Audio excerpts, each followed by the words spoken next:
गुरुवार व्रत पूजा कथा में कई ऐसी बातें बताई गई है जिन्हें मनुष्य को ध्यान पूर्वक अपनाना चाहिए। कहते हैं जो व्यक्ति श्रद्धा भाव से गुरुवार को भगवान विष्णु की पूजा करता है और गुरुवार व्रत की कथा कहता और सुनता है, उसकी गरीबी और कष्ट को भगवान विष्णु दूर कर देते हैं। जीवन में सुख समृद्धि के लिए गुरुवार के दिन आप भी इस गुरुवार व्रत कथा को सुने या पढ़े। बृहस्पतिवार के दिन सूर्योदय से पहले ही उठें और नित्य कर्म से निवृत्त होकर पीले रंग के वस्त्र पहने। इसके बाद पूरे घर में गंगा जल छिड़के। इसके बाद पूजा घर में श्रीहरि विष्णु की मूर्ति या चित्र स्थापित करें। फिर पीले रंग के गंध पुष्प और अक्षत चढ़ाएं। इसके बाद चना गुड़ और मुनक्का चढ़ाकर विधि विधान से पूजन शुरू करें। इसके बाद धर्मशास्त्रार्थ तत्वज्ञ ज्ञान विज्ञान पारग विविधार तिहरा चिंत्य देवाचार्य नमोस्तुते मंत्र का जप करें। इसके बाद व्रत की कथा पढ़े। कथा पढ़ने के बाद केले के पेड़ में जल चढ़ाएं। मंत्रोच्चार के बाद बृहस्पतिवार व्रत की कथा पढ़े।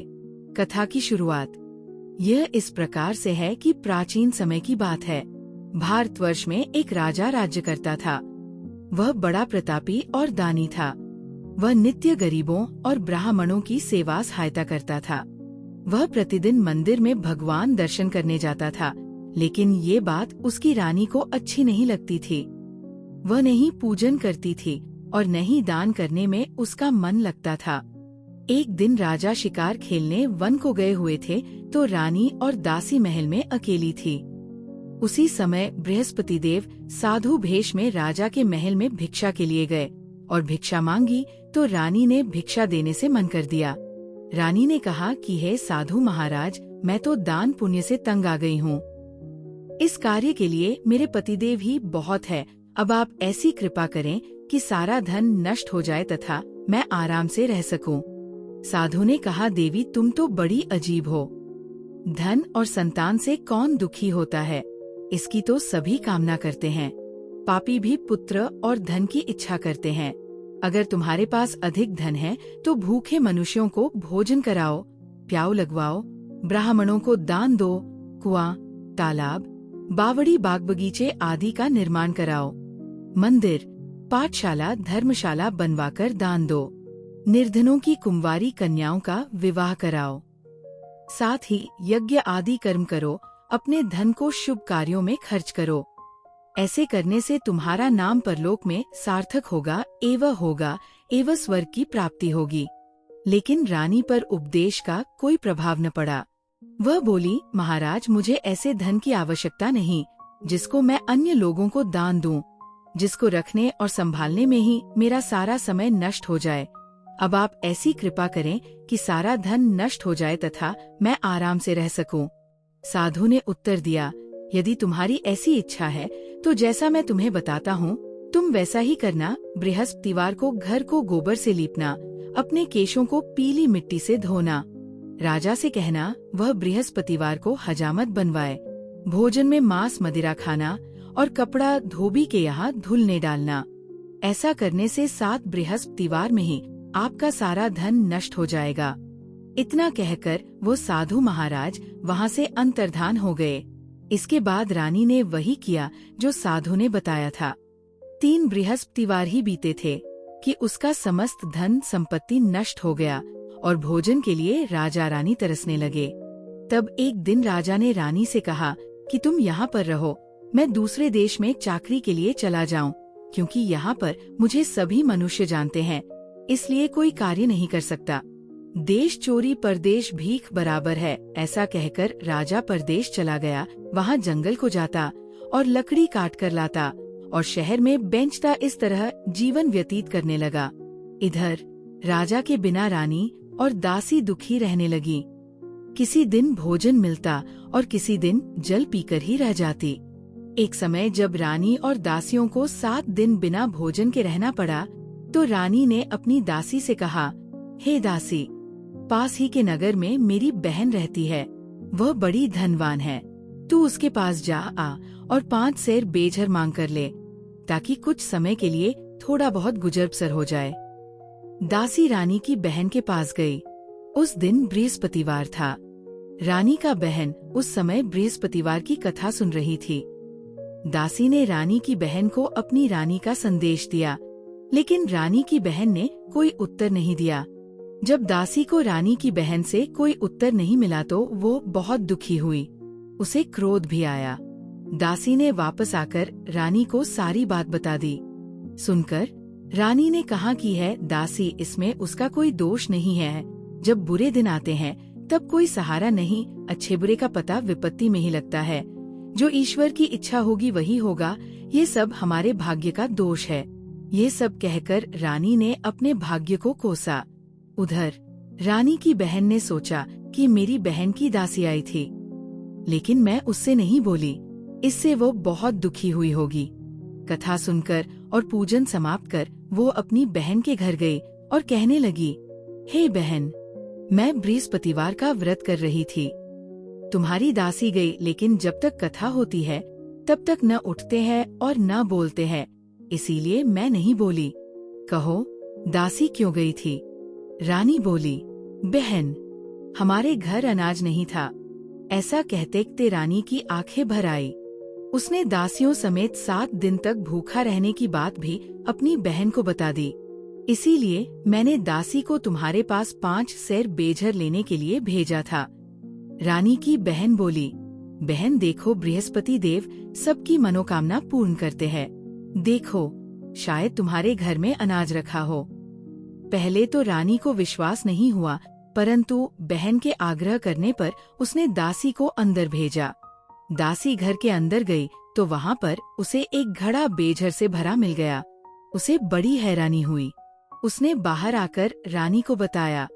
दासी रानी से कहने लगी, हे रानी, जब हमको भोजन नहीं मिलता तो हम व्रत ही तो करते हैं, इसलिए क्यों न इनसे व्रत और कथा की विधि पूछ ली जाए, हम भी व्रत किया करेंगे।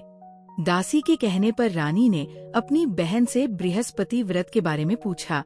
उसकी बहन ने बताया, बृहस्पतिवार के व्रत में चने की दाल, गुड़ और मुनक्का से विष्णु भगवान का केले के वृक्ष की जड़ में पूजन करे तथा दीपक जलाए और कथा सुने। उस दिन एक ही समय भोजन करें। भोजन में पीले खाद्य पदार्थ का सेवन जरूर करें। इससे गुरु भगवान प्रसन्न होते हैं, अन्न, पुत्र और धन का वरदान देते हैं, साथ ही सभी मनोकामनाएं पूर्ण करते हैं। व्रत और पूजन की विधि बताकर रानी की बहन अपने घर लौट आई। रानी और दासी दोनों ने निश्चय किया कि बृहस्पति देव भगवान का पूजन जरूर करेंगे। 7 रोज बाद जब बृहस्पतिवार आया तो उन्होंने व्रत रखा। घुड़साल में जाकर चना और गुड़ बीन लाई तथा उसकी दाल से केले की जड़ तथा विष्णु भगवान का पूजन किया। अब पीला भोजन कहाँ से आए? दोनों बड़ी दुखी हुई, परंतु उन्होंने व्रत किया था, इसलिए बृहस्पति देव भगवान प्रसन्न थे। एक साधारण व्यक्ति के रूप में वे 2 थालों में पीला भोजन लेकर आए और दासी को देकर बोले, हे दासी, ये भोजन तुम्हारे और तुम्हारी रानी के लिए है, इसे तुम दोनों ग्रहण करना। दासी भोजन पाकर बहुत प्रसन्न हुई।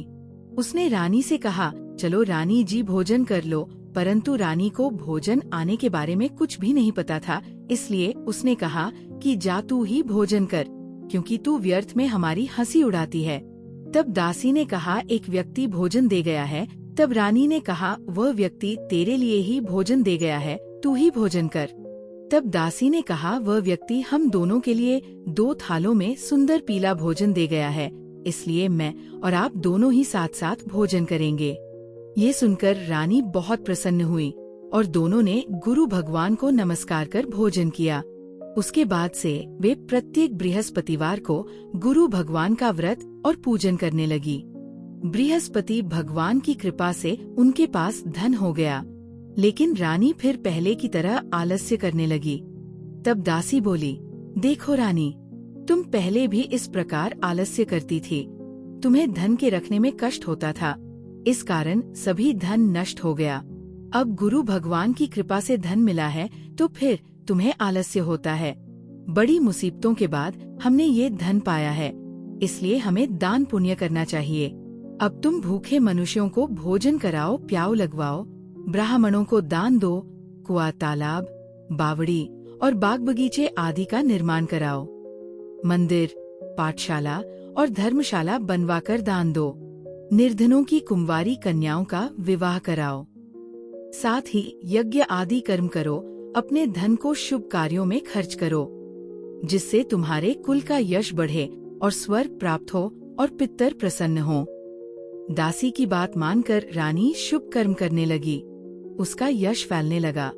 एक दिन रानी और दासी आपस में विचार करने लगी कि न जाने राजा किस दशा में होंगे। उनकी कोई खोज खबर भी नहीं है। उन्होंने श्रद्धा पूर्वक बृहस्पति भगवान से प्रार्थना की कि राजा जहाँ कहीं भी हो शीघ्र वापस आ जाए। उसी रात्रि को बृहस्पति देव ने राजा को स्वप्न में कहा कि हे राजा, उठ, तेरी रानी तुझको याद करती है, अपने देश को लौट जा। राजा प्रातः काल उठा और जंगल से लकड़ी काटने के लिए जंगल की ओर चल पड़ा। जंगल से गुजरते हुए विचार करने लगा कि रानी की गलती से उसे कितने दुख भोगने पड़े। राजपाट छोड़कर जंगल में आकर रहना पड़ा। जंगल से लकड़ी काटकर शहर में बेचकर गुजारा करना पड़ा और अपनी दशा को याद करके व्याकुल होने लगा। उसी समय राजा के पास बृहस्पति देव साधु के वेश में आकर बोले, हे लकड़हारे, तुम इस सुनसान जंगल में किस चिंता में बैठे हो, मुझे बतलाओ। ये सुन राजा के नेत्रों में जल भर आया। साधु की वंदना कर राजा ने अपनी संपूर्ण कहानी सुना दी। महात्मा दयालु होते हैं। वे राजा से बोले, हे राजा, तुम्हारी पत्नी ने बृहस्पति देव के प्रति अपराध किया था, जिसके कारण तुम्हारी ये दशा हुई। अब तुम चिंता मत करो, भगवान तुम्हें पहले से अधिक धन देंगे। देखो, तुम्हारी पत्नी ने बृहस्पतिवार का व्रत शुरू कर दिया है।